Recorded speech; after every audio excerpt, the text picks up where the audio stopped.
तुम मुझे सुन रहे हो?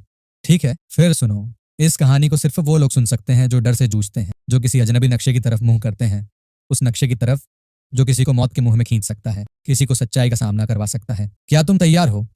क्योंकि अगर तुमने यह कहानी सुनी तो तुम उस रास्ते पर हो जहां से लौटना मुमकिन नहीं होगा। अगर तुम्हारे पास हिम्मत है तो आगे सुनो। और याद रखो, जो हम सोचते हैं कि हम जानते हैं, अक्सर वही सबसे बड़ा डर बन जाता है। एक फ्रीलांस फोटोग्राफर हूँ, नाम है विवेक। हमेशा नई जगहों पर शूट करने के लिए निकलता था, नए लोगों से मिलता था।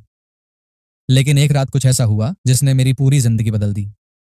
यह कहानी उस रात की है जब मुझे एक अजीब डीएम आया।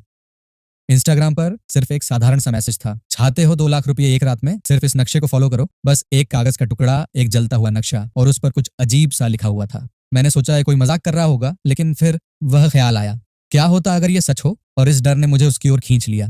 मैंने नक्शा पकड़ा और वहां से निकल पड़ा, अकेले, बिल्कुल अकेले। नक्शा मुझे एक सुनसान इलाके में ले आया जहां रास्ते खत्म होते थे और हवा भी डर से थमी हुई लग रही थी।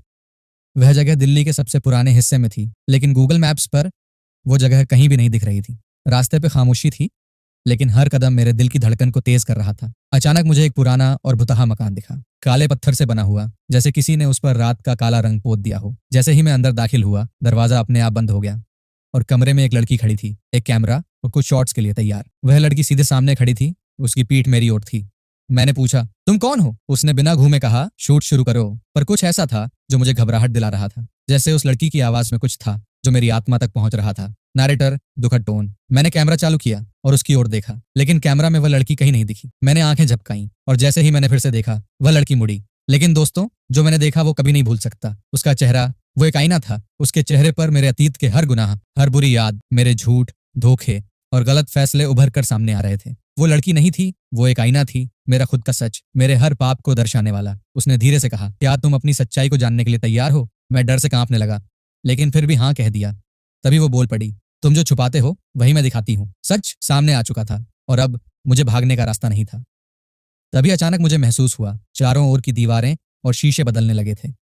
अब मुझे अपनी आंखों में डर नहीं दिख रहा था, बल्कि अपने पुराने फैसलों की परछाइयां देख रहा था। एक शीशे में मैं अपनी माँ को देख रहा था, जो मुझे छोड़कर जा चुकी थी। दूसरे में मैंने अपनी सबसे बड़ी गलती को देखा, वह लड़की जिसे मैंने छोड़ दिया। तभी वो आवाज फिर आई, क्या तुम तैयार हो विवेक? क्या तुम अपने पापों को देखना चाहते हो? मुझे लगा मैं अब यहाँ से बाहर नहीं जा सकता, लेकिन तभी एक और आवाज आई, मेरी माँ की, विवेक, खुद से भागने का कोई मतलब नहीं है। अगर तुम अपने सच से भागोगे तो वह हमेशा तुम्हें घेर लेगा।